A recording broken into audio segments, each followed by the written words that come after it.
Another week, another episode of Canes All Access. I'm your host, Cameron Dobbs, and today we have someone in studio with us from Canes football who has made quite the name for himself here in Miami. And now we have him in studio. We have fourth-year junior Corey Flagg Jr. with Canes football hanging out with us today. Corey, how are you?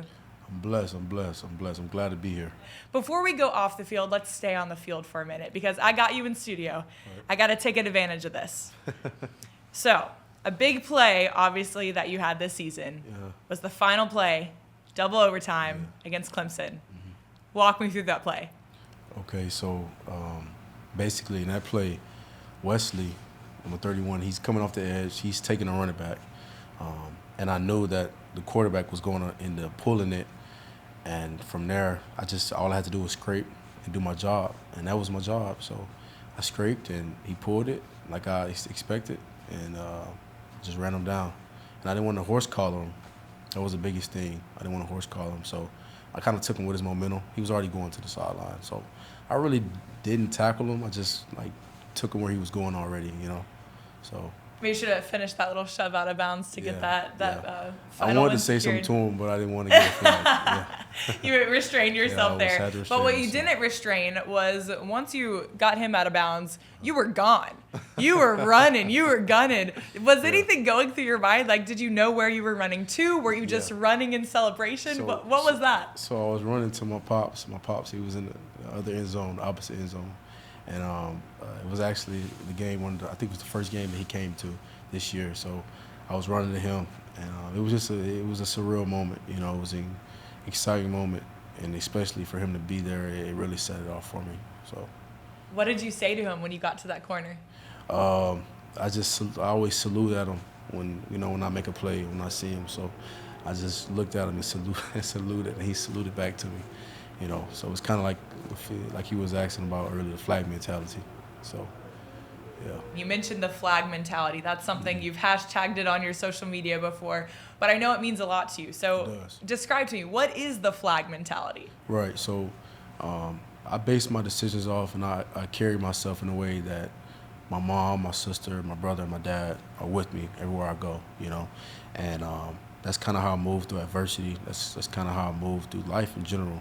And the flag mentality is basically just pushing through any obstacle life throws at you. And I'm a huge believer in God and Christ, and I stand on my faith. So my faith has been tested a lot, but it's especially this year. And that really, the flag mentality really emerged, from my faith, in God and in Christ. So I'm thankful for it. You said your faith's been tested this year. How so? So Coach Cristobal told me they was going to bring guys in from the portal, which they did, and they brought in Kiko and KJ, and we added more guys to the linebacker room, basically. And for me, I was always a guy. I love competition. I embrace it. That's kind of how my dad raised me and my brother. So I just looked it right in the face, and when we went after it every day, and the relationships that we've built doing it is even better. So I'm thankful for it, and I'm thankful for my brothers, my teammates. Man, there's nothing better than a little healthy competition bonding you and your teammates. Nothing at all. Because it's iron sharpening iron, and it can only get you better, So. Yeah, amen to that. All right, so we talked about flag mentality, and of course it's being rooted from the Flagg last name, having that come from your family members. Right. Your brother's also a football player back in Houston, where you're from, where a lot of your family's based. But even though they're away in Houston, you have a big crowd always for you in Miami at every single game. Talk to me, what has the impact of your family members been on your career here at Miami? The impact with my family members, just on my life in general, Cam, I'm blessed. I'm very blessed. I have a great team. They surround me. They're always there for me when I need them, and I can't thank them enough for the encouraging words and getting on me when I need to be get on. Sometimes I don't want to call my dad. I don't want to call him, but I know he's going to tell me the truth. So I gotta call him because he's going to give me what I need to hear at the time. So I'm so thankful for my family, and I just can't thank them enough. You have your parents coming and supporting you in town. Your sister will come as well. Your brother's not able to because he's playing as well. Younger brother, correct? Younger brother. Younger brother. All right. What was that like growing up playing with each other, playing against each other? Yeah. You being the top dog, him being the younger brother? So I wouldn't say I was the top dog. He was the clown on the field, man. He clowned every Saturday. His nickname was Bam Bam. So he put on the show. We both did, but he always stole the show. And he's always been a better player than me, in my opinion. And my sister and what she's doing in her life right now is really good. You know, we all are blessed, me and all my siblings. And that's a testament to my parents and how they carry themselves and what they do and how they raised us. You know, they're really great people, my mom and my dad. They really are. So I appreciate them. Most definitely. Is your brother a linebacker as well? So my brother, he's a safety. Okay. He plays safety. Both on defense. But the kid he's thick. He's kind of built like a linebacker a little bit, but he's tall though. He got more of the height. So he got more of my pawpaw caster. He got more of his height. So he's taller than me. So, yeah. All right. You said his nickname was Bam Bam. His nickname is What's Bam. your nickname? So my nickname is Champ. Champ. Like champion. Gotcha. So my dad's name is Corey. He's a senior, of course, because I'm a junior. So my dad called me Champ when I was born, you know, because we both had the same name. So he ended up calling me Champ, and they carry on to this day. They still call me that. Champ and Bam Bam. That's a Bam dynamic duo right there. It is. All right, well, let's break down a little bit more of your career here at Miami so far. Okay. You came in, started playing pretty much immediately, but I know you suffered some injury as well starting off. So talk to me a little bit about just overall, I mean, looking back at your career now, fourth-year junior, you've been here for a minute. You're a little bit of an old dog on the team now. I am. So looking back, going from injured to still starting to now being the person and the player that you are, what's your thoughts? What are your reflections when you look back at your career so far? When I look back at it, honestly, Cam, I don't regret anything at all, and I'm thankful for all the obstacles that God has set in stone for me within my career, because you know it's always like that with different situations in life. In the midst of it, in the moment, you don't really understand it, and it's not our job to understand it, but we try to figure it out still. And after the fact that we get through it, we look at it, we like, wow, okay, so that's why you put me through that, you know? So when I look at it through my injuries and my pain tolerance, it all makes sense now to where I'm at today as a young man, and the maturity that I've grown into. I can't thank God enough for guiding me and staying with me through it all, you know, because I appreciate every moment of adversity, every injury, every hardship, every hard test that I had to study for, because I came into college that I wasn't a guy that really studied, I'm gonna be honest. But I figured that out real quick that I had to study. You learned your lesson pretty fast. I learned my lesson really fast. So even with that, it was a lot of tough moments, but again, I don't regret any of them, and I really appreciate them. You laughed when you said pain tolerance, because we all know as college athletes, I knew in my time too, it grows pretty quickly when you're here in college, and it's not easy. You know, we all love the game growing up, and we love it in college and beyond as well. But it takes a lot to do the daily grind, the pain, everything about it. So what keeps you going here? Fourth-year junior, you're still going strong, but what keeps you going every single day to play the game you love? It's honestly just my why and why I do what I do, and that just goes back to the Flagg mentality. You know, I have a name to live up to, you know, and just for generations and generations, and for my kids and their kids. So it's based off my why. It's what keeps me going. I think you've played about 40 games or so by now at this point in your career at Miami. I have. Talk to me, favorite moment on the field so far? My favorite moment on the field so far.